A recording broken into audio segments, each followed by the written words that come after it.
Assalamualaikum warahmatullahi wabarakatuh.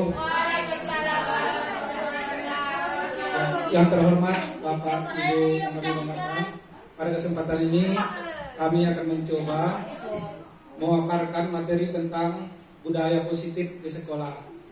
Jadi Bapak Ibu, budaya positif yang ada di sekolah kita sebenarnya sudah banyak. Misalnya yang 5S, senyum, sapa, yang seperti itu termasuk budaya positif. Dan hal ini akan kita kembangkan kembali melalui pemaparan materi ini.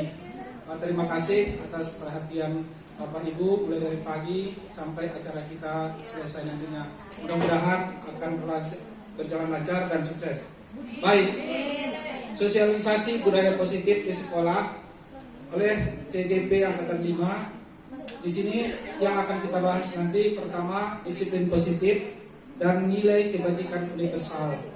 Kemudian teori motivasi, hukuman dan penghargaan. Jadi nanti kita bahas juga seperti yang disampaikan oleh pemateri sebelumnya.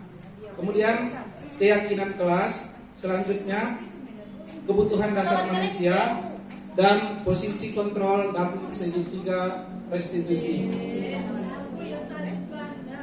Ya, kami dibimbing oleh Bunda Promenetida sebagai pengajar praktik, kemudian Ibu Leni Murni Hayati sebagai fasilitator. Selanjutnya ada Ibu Nur Amalina, instruktur dalam budaya positif ini. Ya, ada pertanyaan pemantik dalam kegiatan ini. Apakah Bapak Ibu setuju dengan pernyataan ini? Yang pertama, hukuman dapat mendisiplinkan murid. Bagaimana Bapak Ibu? Mohon ada komentarnya. Apakah Bapak Ibu setuju jika kita terapkan hukuman di sekolah akan mendisiplinkan murid? Ya, ada yang setuju, ada yang tidak. Nanti kita bahas kembali. Kemudian pemberian hukuman dengan hal-hal yang positif seperti membaca atau membersihkan halaman dapat meningkatkan kedisiplinan murid. Kan biasa terjadi di sekolah kita, misalnya ada anak yang terlambat, kemudian kita suruh baca dulu. Kalau di beberapa sekolah yang lain ada juga menghafal Pancasila atau membaca ayat-ayat pendek. Nanti kalau terlambat setiap tahun terus menerus bisa saja jadi habis, kan seperti itu. Nah, jadi apakah pemberian hukuman dengan hal positif itu kan hal positif, bukan negatif. Kalau negatif tadi yang pertama misalnya terlambat suruh pulang, nah, seperti itu. Kalau ini hal-hal positif dengan membaca, dengan menghafal misalnya ayat-ayat pendek, apakah itu dapat meningkatkan kedisiplinan murid? Seperti itu. Bagaimana kira-kira Bapak Ibu? Setuju. Ya, ada yang setuju. Ya, terima kasih. Ini adalah pertanyaan pemantik yang ketiga. Memberi penghargaan dapat meningkatkan motivasi belajar murid. Kita beri penghargaan, misalnya sistem ranking, juara 1, juara 2, juara 3, kemudian ada juara umum lagi. Apakah itu akan dapat meningkatkan prestasi murid atau minatnya belajar di sekolah? Ya, terima kasih atas jawabannya. Di sini nanti akan terjawab sendiri. Ya. Sekarang kita ada ice breaking, perubahan paradigma. Bapak Ibu yang kami hormati, di sini ada si A dan si B. Boleh kita peragakan dengan teman-teman, apalagi ini sudah sore. Sesekali perlu menggenggamkan tangan atau berilekkan seperti itu. Ya, silakan boleh berpasangan yang berdekatan. Jadi instruksinya seperti ini Bapak Ibu. Si A menggenggam sebuah benda yang berharga, kan bisa itu. Kita lakukan misalnya sama anak di rumah. Oh, ayah ada ini, ada sesuatu, coba. Jadi anak ini kan penasaran, minta tolong buka layar dulu, seperti itu dengan bujukan. Kemudian di sini ada B berusaha dengan sekuat tenaga untuk membuka genggaman dengan daya membujuk, merayu, mengancam, menghardik, bahkan menggelitik. Dikritik agar kita melepaskan genggaman.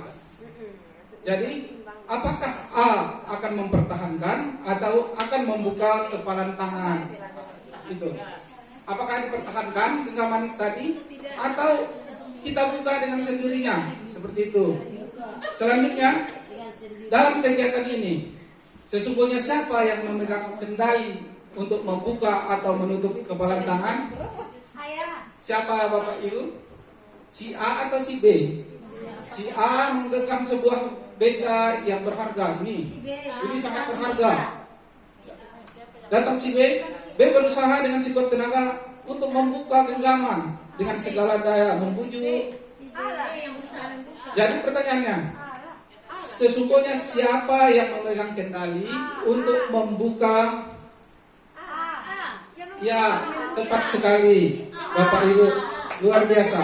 Jadi teori kontrol atau teori pilihan dari William Glasser mengatakan kita tidak bisa mengontrol orang lain, nggak bisa mengontrol orang lain.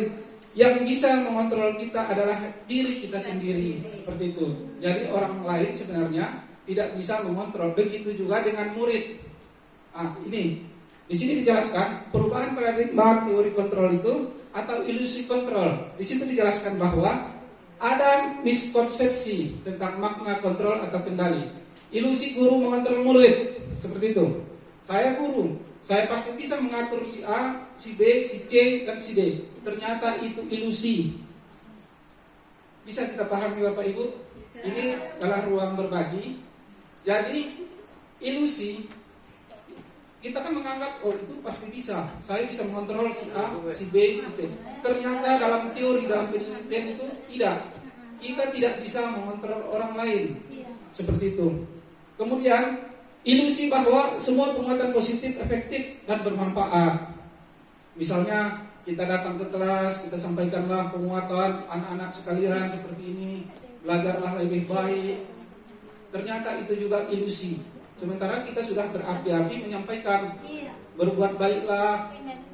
Karena kita tidak bisa mengontrolnya tadi. Karena yang mengontrol dirinya sendiri yang bersangkutan, seperti itu. Selanjutnya, ilusi bahwa orang dewasa memiliki hak untuk memaksa. Jadi ada misalnya tingkatan SD, SMP, SMA. Kemudian kita sebagai guru, karena kita sudah menganggap kita sudah dewasa, kita merasa oh ini yang paling benar. Kamu harus melakukan ini. Kamu harus melakukan seperti yang saya inginkan. Ternyata tidak bisa. Itu merupakan sebuah ilusi. Ya, seperti itu ya Bapak Ibu. Murid juga manusia, berhak memilih jalan. Kemudian tugas guru menurut Ki Hajar Dewantara adalah menuntun, bukan memilihkan jalan. Membangun kebiasaan untuk menciptakan murid yang merdeka. Seperti itu. Karena setiap anak yang lahir tadi dalam pembelajaran kita, menurut pemikiran Ki Hajar Dewantara, bahwa memiliki karakteristik yang sangat berbeda, memiliki potensi yang sangat luar biasa sejak dalam kandungan sampai nanti dewasa. Jadi tugas kita hanya menuntun. Ya, kita menuntun ya seperti ini. Jadi guru ini dianggap sebagai petani. Kita misalnya petani merawat tumbuhnya benih sampai nanti benih ini tumbuh dengan baik sehingga tanamannya jadi subur, seperti itu. Ya, kita lanjutkan Bapak Ibu. Perubahan paradigma stimulus respon menjadi teori kontrol atau teori kendali. Siapa sesungguhnya yang memiliki kontrol? Kalau dalam stimulus respon, kan ada teori stimulus respon. Kita berikan simulasi, kita berikan rangsangan, kemudian merespon. Jadi gini, kita mencoba mengubah orang agar berpandangan sama dengan kita. Itu stimulus respon. Kita menginginkan seorang itu seperti ini. Kita menginginkan murid harus seperti yang kita inginkan. Ternyata dalam teori kendali tersebut dijelaskan kita berusaha memahami pandangan orang lain tentang dunia. Berarti boleh berbeda. Jadi murid ini memiliki pemikiran bisa saja berbeda dengan pemikiran kita. Tugas kita tadi hanya menuntun. Begitu juga selanjutnya, perilaku buruk dilihat sebagai suatu kesalahan. Tetapi di teori kontrol dijelaskan bahwa semua perilaku memiliki tujuan. Kenapa seorang siswa mengganggu temannya? Ada tujuan. Kenapa siswa tidur di kelas? Pasti ada tujuannya. Nanti kita bahas lebih lanjut. Kemudian orang lain bisa mengontrol saya. Ternyata dalam teori kontrol hanya kita yang bisa mengontrol diri kita sendiri. Kemudian pemaksaan ada pada saat bujukan yang gagal. Ternyata dalam teori kontrol, kolaborasi dan konsensus menciptakan pilihan-pilihan baru. Kolaborasi, misalnya kerjasama yang baik, saling bergandengan tangan, bersama-sama menyelesaikan satu masalah, seperti itu. Kemudian model berpikir menang kalah, ada yang menang, ada yang kalah. Sementara dalam teori kontrol semuanya menang, seperti itu. Jadi siswa tidak ada yang kalah, semuanya harus menang, seperti itu ya, Bapak Ibu. Kemudian di sini dijelaskan makna disiplin. Sama-sama kita lihat. Disiplin diri membuat orang menggali potensinya menuju sebuah tujuan dengan apa yang dia hargai. Namun dalam budaya kita, makna kata disiplin telah berubah menjadi sesuatu yang dilakukan seseorang pada orang lain untuk mendapatkan kepatuhan. Selanjutnya kita pelajari nilai-nilai kebajikan universal. Dalam hal ini sudah dijelaskan oleh pemateri kita yang pertama, bahwa nilai-nilai kebajikan ini termasuk salah satunya nilai yang ingin dicapai oleh setiap anak Indonesia yang dikenal dengan profil pelajar Pancasila, mulai dari beriman, bertakwa kepada Tuhan Yang Maha Esa, dan berakhlak mulia. Kemudian mandiri, bernalar kritis, berkebinekaan global, selanjutnya bergotong royong dan kreatif. Tadi dalam pembahasan sebelumnya sudah dijelaskan ya Bapak Ibu. Nah, selanjutnya teori motivasi perilaku manusia. Di sini dijelaskan ada yang termotivasi karena menghindari ketidaknyamanan atau hukuman. Jadi seorang anak terlambat datang ke sekolah karena takut ada hukuman, makanya tidak terlambat. Si anak ini termotivasi untuk cepat datang ke sekolah, takut terlambat. Anak ini termotivasi untuk membuat tugas karena takut dihukum guru. Ini merupakan bagian motivasi eksternal, artinya dari luar, bukan dari dalam diri. Selanjutnya, untuk mendapatkan imbalan dari orang lain atau institusi, yaitu apa yang akan saya dapatkan apabila saya melakukannya, seperti itu. Dari hal yang kecil, bisa saja kita minta tolong, misalnya sama murid, kita minta tolong, nak silakan angkat sana, ada upahnya Pak. Itu kan udah mulai kita dengar, seperti itu. Selanjutnya untuk menghargai diri sendiri. Perilaku manusia dalam teori ini, jika untuk menghargai diri sendiri, saya akan menjadi orang yang seperti apa bila saya melakukannya. Ini termasuk motivasi internal. Selanjutnya keyakinan kelas. Mengapa tidak peraturan saja? Mengapa harus keyakinan kelas? Selama ini di dalam kelas kita membuat peraturan, tetapi dalam kenyataan saat ini di kurikulum Merdeka ini ada diperkenalkan tentang keyakinan kelas. Sebelum masuk ke keyakinan kelas, tentunya Bapak Ibu, seperti yang dijelaskan oleh Ibu Delmalia, bahwa keyakinan kelas ini berawal dari kesepakatan kelas. Ada kesepakatan antara guru dan siswa yang berasal dari siswa. Kita tanya siswanya, kira-kira dalam proses pembelajaran kita, apa saja yang akan kita sepakati? Kita menunggu dari siswa.